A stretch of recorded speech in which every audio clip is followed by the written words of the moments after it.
Part 6 रोली पर स्वामी विवेकानंद।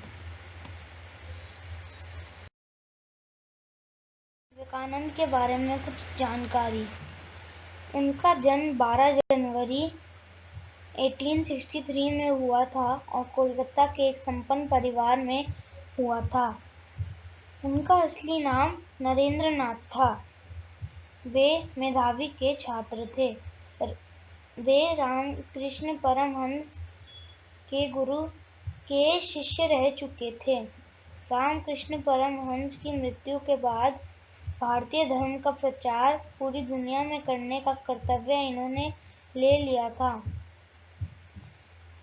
1893 में स्वामी विवेकानंद ने शिकागो जाकर विश्व धर्म सम्मेलन में एक भाषण दिया और भारत का गौरव बढ़ाया।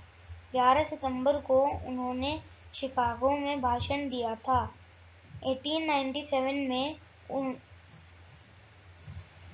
उन्होंने रामकृष्ण मिशन की स्थापना की थी। कन्याकुमारी में उनके लिए विवेकानंद मेमोरियल बनाया गया है, जो उनकी स्मृतियों को संजोए हुए है। 1839 में अल्पायु में ही उन्होंने अपना देह त्याग दिया।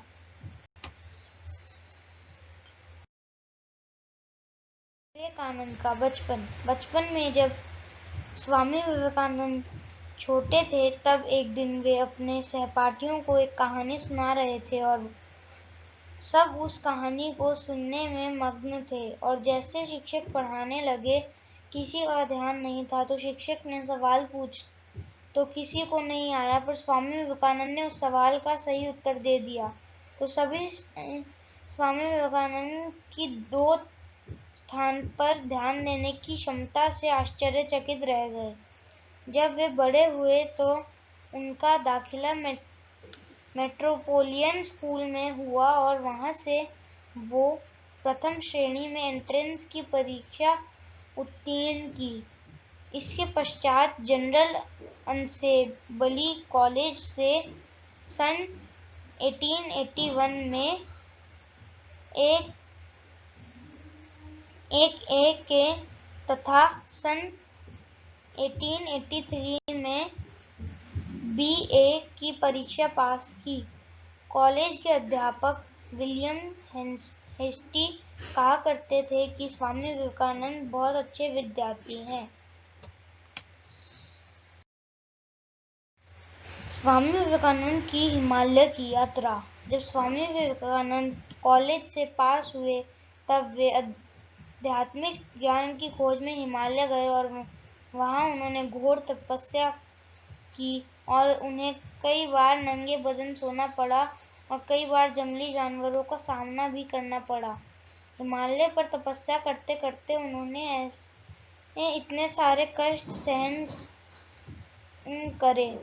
वे वहां पर लोगों से मिलते और उन्हें आध्यात्मिक ज्ञान की बातें बताते। लोग उनकी प्रतिभा, आकर्षक व्यक्तित्व, कांतिपूर्ण मुखमंडल और चुंबकीय दृष्टि से प्रभावित हुए बिना नहीं रहते थे। विश्व धर्म सम्मेलन। स्वामी जी लोगों को ज्ञान की बातें बताते थे। उन दिनों विश्व धर्म सम्मेलन की तैयारियां चल रही थी, तो उनके भक्तों ने उनसे आग्रह किया कि भारत की तरफ से आप विश्व धर्म सम्मेलन में जाइए। तो उन्होंने कुछ पैसे इकट्ठे किए और स्वामी जी 31 मई 1893 को मुंबई से चलकर 30 जुलाई को अमेरिका पहुंचे।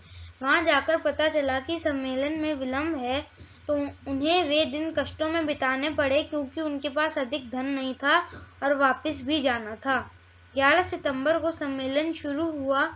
जैसे ही स्वामी विवेकानंद ने भाषण देना शुरू किया और बोले, अमेरिका के बहनों और भाइयों, वैसे ही जोर जोर से तालियां बजने लगी और सभी को स्वामी जी का प्रभावशाली भाषण सुन के आनंद आ गया। अमेरिका वासी और दूसरे लोग कल्पना भी नहीं कर सकते थे कि एक भारतीय धर्म पर इतना अच्छा बोल सकता है। ऐसे प्रभावशाली भाषण देने से स्वामी जी वहां के सबसे प्रिय वक्ता बन गए। अमेरिका में वे 3 साल रहे और फिर 16 दिसंबर 1896 को जालंधर से स्वदेश के लिए निकल पड़े। 15 जनवरी 1897 को स्वामी जी कोलंबो तट पर उतरे तो वहां अनेक अभिनंदन की बाढ़ सी आ गई।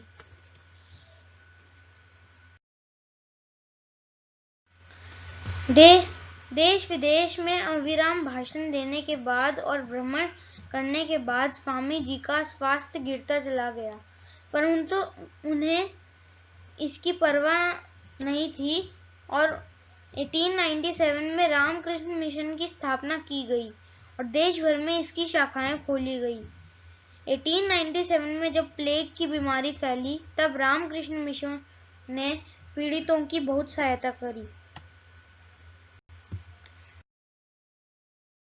स्वामी विवेकानंद की मृत्यु 4 जुलाई 1902 को स्वामी जी ने संध्या के समय जाप किया और फिर ध्यान में बैठ गए। रात्रि को इसी ध्यान की अवस्था में उन्होंने अपना देह त्याग दिया और उस समय मात्र उनकी आयु 29 वर्ष थी। विवेकानंद स्मारक कन्याकुमारी में स्थित विवेकानंद स्मारक स्वामी विवेकानंद की स्मृतियों को संजोए हुए हैं।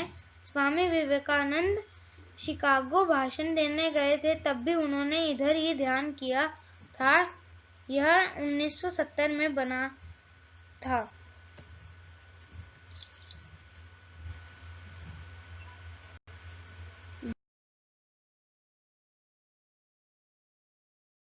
धन्यवाद और मेरे चैनल को सब्सक्राइब और लाइक करना ना भूलिए।